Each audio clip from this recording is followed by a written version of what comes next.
So today I thought we could make some children's books, some miniature-ish children's books. And we're going to be making a type of board cover and a simple binding method that you can use to make small books with.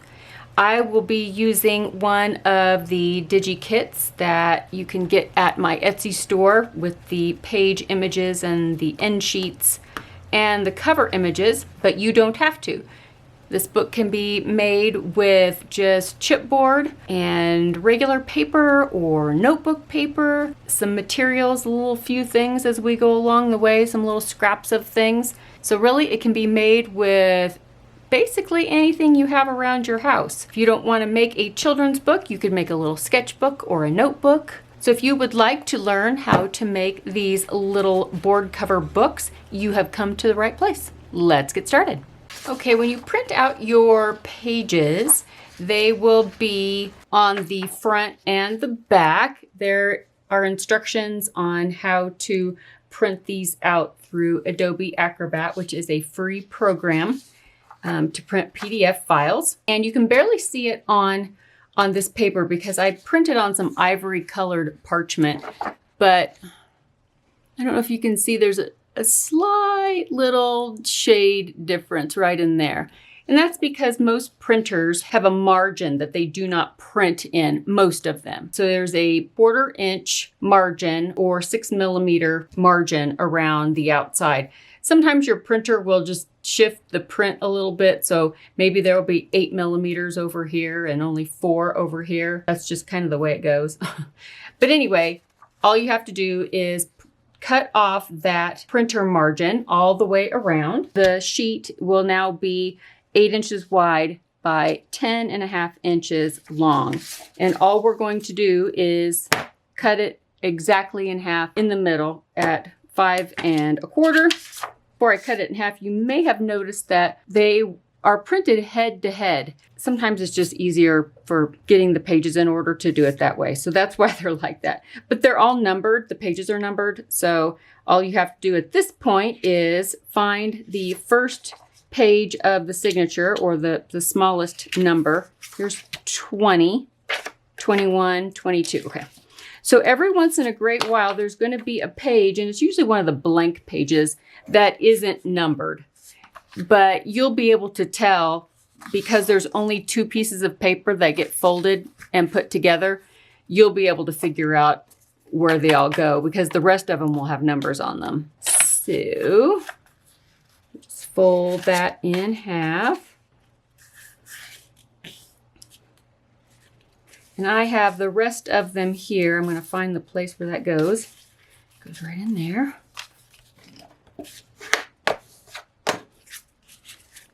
And I've already punched the holes in the signatures, in the fold of the signatures. There will be a little template that comes with the kit. If you want to use it, all I really suggest, if you want to make your own or you don't want to print out the one that comes with it, make a template that is the same height as your papers, and it can just be a couple of inches wide, and you fold it in half. And then you're going to want to mark the top so that you keep everything situated in the right way. And what I usually do is I come down 1/2 inch from the top and up 1/2 inch from the bottom, and that's where I mark the top and the bottom holes. And then I split the difference and put 2 more holes in the middle. It doesn't really matter where they are. What matters is that all the signatures are punched with the same hole pattern. That's really the key thing. The other key thing is have an even number of holes. When you sew, you're going to be coming in from the back. Here, I'll just get that one in. You're going to be coming in from the fold. The needle will go in and out and back in and then back out. And that's how you want it. If you had 5 holes or 3 holes, you would end up inside the signature instead at the end. And then you're like, okay, now how do I attach the next one? So have an even number of signatures. I wouldn't do 2. I think 2 will make it too loosey-goosey. 4 is going to be my suggestion for this size of book. Just grab, you can use a foam book or something to open up and put your signatures into, and then put the template down in there.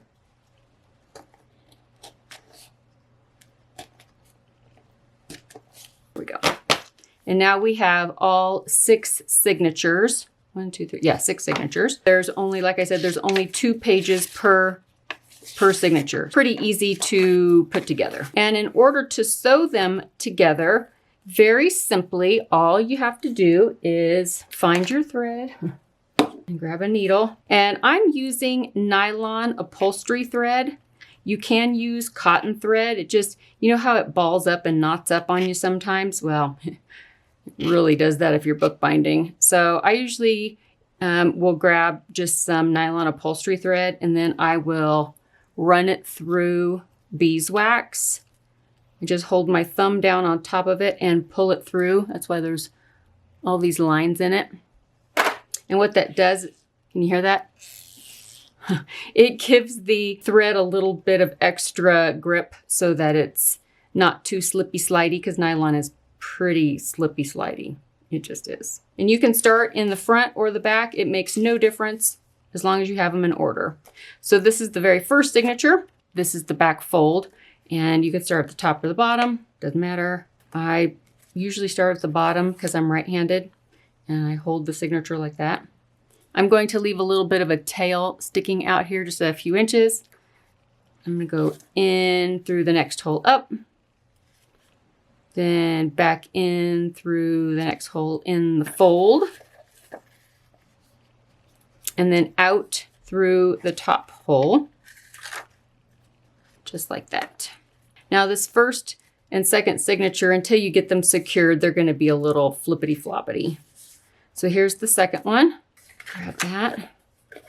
So because we're up at the top, we need to go in up at the top hole on the next signature, the thread through that fold. Then it just connects together right there at the top. And then I'll go back out through the second hole down. And at this point, since we're not using tapes or anything, I usually do a variation of the French style sewing and binding, and I stick my needle underneath that long stretch of thread that was on the first signature that was left in the sewing, and I just loop my thread through that before I go in to that third hole down. It just, for me, it's not necessary on the size of book for sure. It's not. I just do it out of force of habit. And then back out through the bottom. You will get your thread caught on the corners about 50 times. Just saying.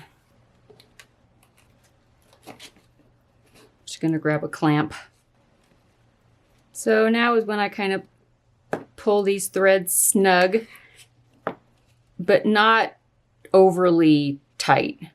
You want the signatures close together and you want them secure together, but you don't want to pull the thread so tight that you threaten to rip your paper or do some damage to the thread. You can break thread, but just make sure it is taut and snug and that it is tight all the way from the top to the bottom, that one side isn't looser than the other. And then I just tie that tail to the thread that just came out of that second signature. I grab the third one and I go in through that bottom hole in the fold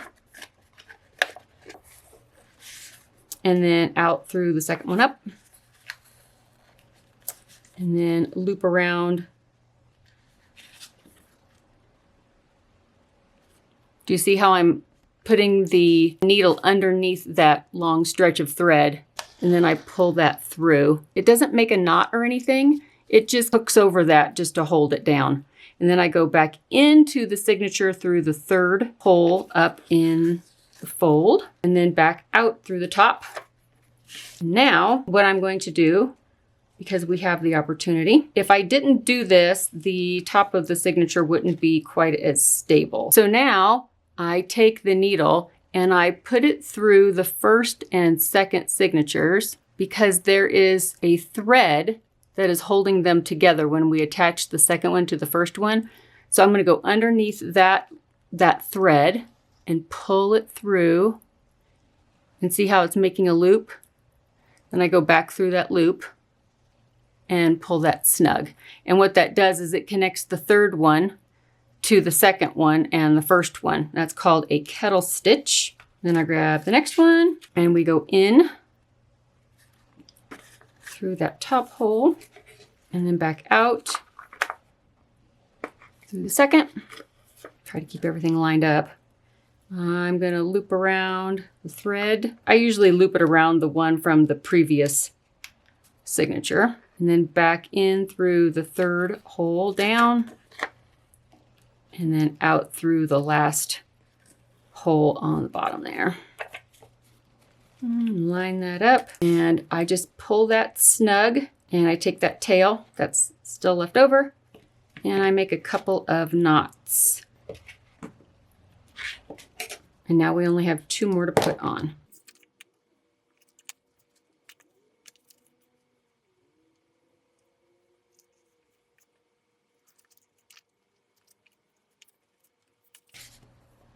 And pull that snug when we're up at the top. Make sure the signatures are lined up. Put my needle through the last 2 signatures underneath that stitch at the top. Pull that tight.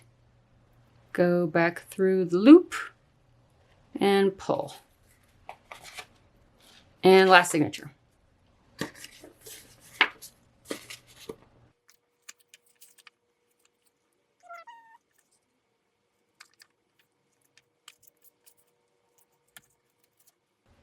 Pull that, make it nice and tight, make sure it's snug as a bug, and then tie with that tail to secure the final signature to the rest of them. And voila, Walla Walla, Washington. I'm going to trim those little extra pieces off. And now we have our text block all put together. Hopefully it's all in the right order. Now for the end papers, printer margin cut off and then cut right across the middle, just like the other pages. You can really tell on this one, you can see where my printer must have grabbed it and pulled it to one side. Do you see how it's wider, the margin over here, than this side is? So if that happens to you, then you can adjust how you trim off your margins, because that happens a lot. So there are our 2 end papers, and these get folded right sides in.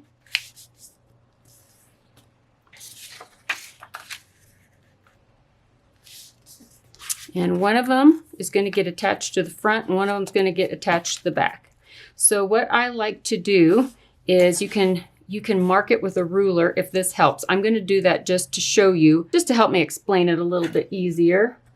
I grab a pencil and I like to go in about, maybe 1/8 of an inch. This is a tiny book. So I came in from the fold about 1/8 of an inch, and that is where on that little strip there that you will put either glue or double-sided sticky tape or something. I'm just going to put a little line of this art glitter glue because it's got the needle tip. And I just kind of smush it around on there with the needle tip. Make sure it's right side up. And then I just line it up with the rest of the book pages because it's the same size. And there you have it. The first end paper is tipped in. Now I turn to the back, make sure it's going to go on the right direction, and I will make another little line to show you. And make sure your paper is going in the same direction as the rest of the book pages. And I just line up fold to fold.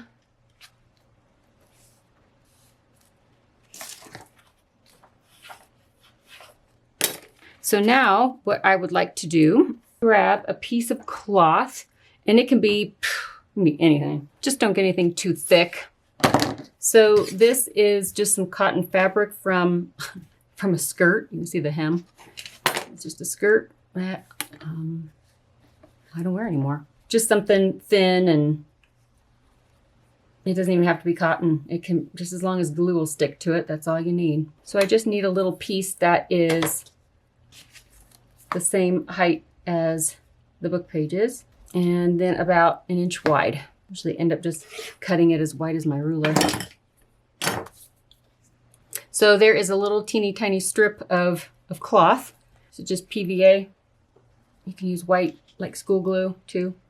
And I'm just gonna drizzle a little drip through the middle. And with a paintbrush, just gonna kind of spread that around.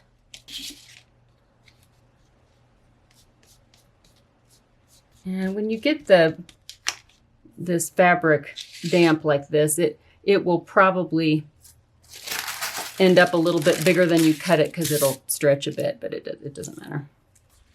And then it just goes on the edge of the book. It doesn't have to be super duper even or anything. It just needs to wrap around like that. And if you didn't get enough glue like me, you can tell because it's not sticking right there. I just take just a tiny little bit on the brush and just stick that down. Any loose little places. You don't want too much glue because you don't need it. Too much glue just causes problems. Pretty much dry brush it on there. And see, it ended up a little bit too long because that's what happens. And I'm just going to take 2 boards and put the text block between them. Put some clamps or some binders clips or something on either side. And with just a little bit more glue, brush that onto that spine area where the cloth is. Just going to kind of work that fabric down onto those folds. Okay, I'm going to let that dry. So while that's drying, I can cut what's going to be the boards for the board book. And this is just the back of an old notebook. And just a little tidbit about paper grain and board grain.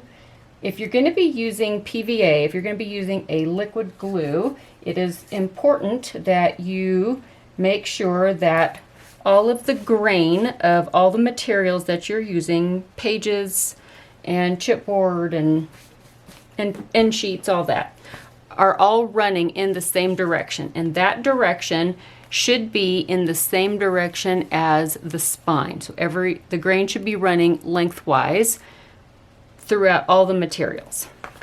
And the way you can find grain in like a piece of chipboard is sometimes you can see it, because I can see this one, but you can also do it by bending. So if you bend your board, you'll see that when the side that flexes easily, this one gives me a little bit of tension when I try to bend it, but this side is like, woo, it bends really easily. The direction in which it bends really easily, that will be going with the grain, because you're not trying to bend against those fibers. You're just bending with them, in between them, around them. So I know that this is my grain direction. And so I cut my cover boards out of this board with the grain running in this direction. And because it's really thin, I cut 4 pieces. I glued 2 together for one front or back, and then I have 2 more to glue together for the other cover. And I do that a lot if I don't have just the right thickness of board. I'll just glue some together. The way you can find grain in paper, bending it doesn't always work because it's really, really thin, so it's not going to give you a bunch of resistance. But you can spritz it with a water bottle, like a water mister, and it will curl in the direction that your grain is. Just like this chipboard bent real easily in that direction. Well, paper will curl in that direction with the grain. Usually copy paper, standard sized copy paper, just the regular old, they usually have a grain that is running in the lengthwise direction. And that's why I did these pages the way that they are, so that if you printed these out just on regular copy paper, the grain should be running in the correct direction anyway. So here are the boards. And the reason why you want the grain running in the right direction is because if you're going to be using a wet glue, a liquid glue, if you have grain running in crisscross directions, that's when you get the warp, because it pulls against each other. But with this, it's pulling a lot the same. You can still get warping if you use too much glue on one side or another of your material. Where did oh, here it is. Okay, that's dry. That's dry enough, she says. Now the boards, I cut them to be, for my personal preference, I cut the boards to be a minuscule hair taller than the pages. And we're talking a millimeter. So there's going to be 1/2 millimeter and 1/2 millimeter. Just really, really, really, really, really super skinny. Now I did cut these a little bit wider than I thought I was going to need them, because you can easily trim that off later. I like my boards to be about 1.5 millimeters past the pages. You can make them match if you want to. You don't have to have your boards sticking out further than the pages. That's going to be totally up to you. The way that you measure this for is, do you remember when we put the line on, it's upside down. Remember when we put the line on the pages when we were going to tip in these end pages? You're going to do a similar thing. Because this book is fairly small, I have glue all over my hand, so pardon me. So this is just a teeny, teeny, tiny little spacer. It's a little wider than 1/8 of an inch, and it's a little narrower than 1/4 of an inch. It's just kind of right in the middle.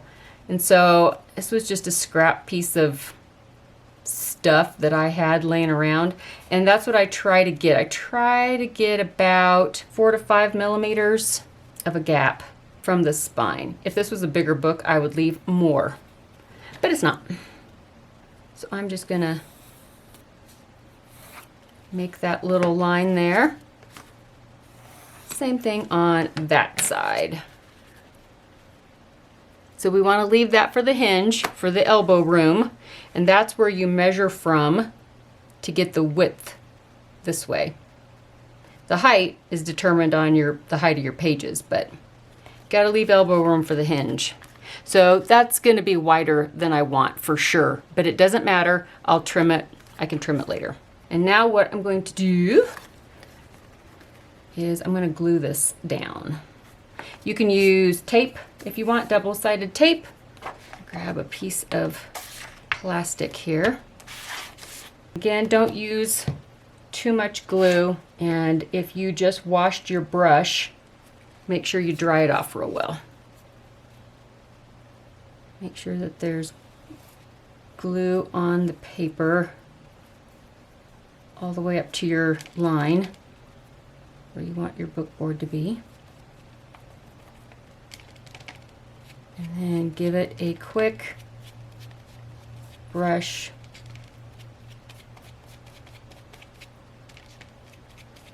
Don't need a ton.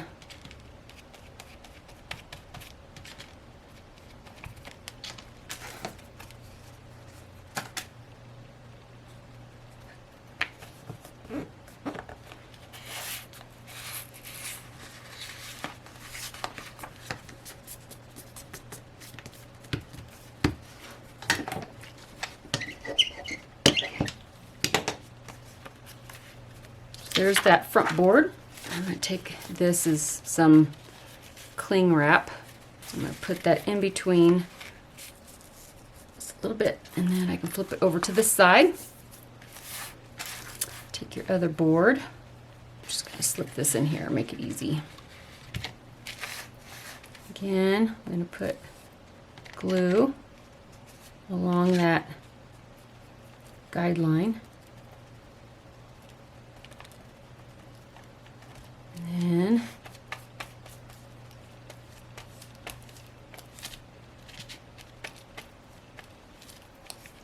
brush out.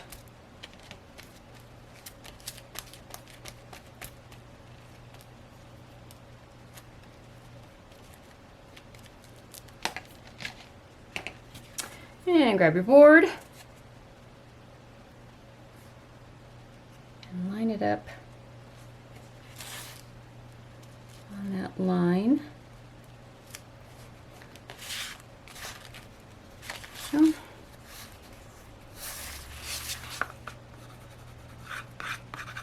One little wrinkle there.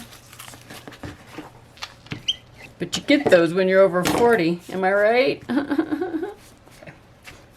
So there is that one all put together. Of course, now I made this all oogity boogity, so I'm not going to put that back in there. I'll just fold the oogity boogity together and put that together, and then put another one in the back.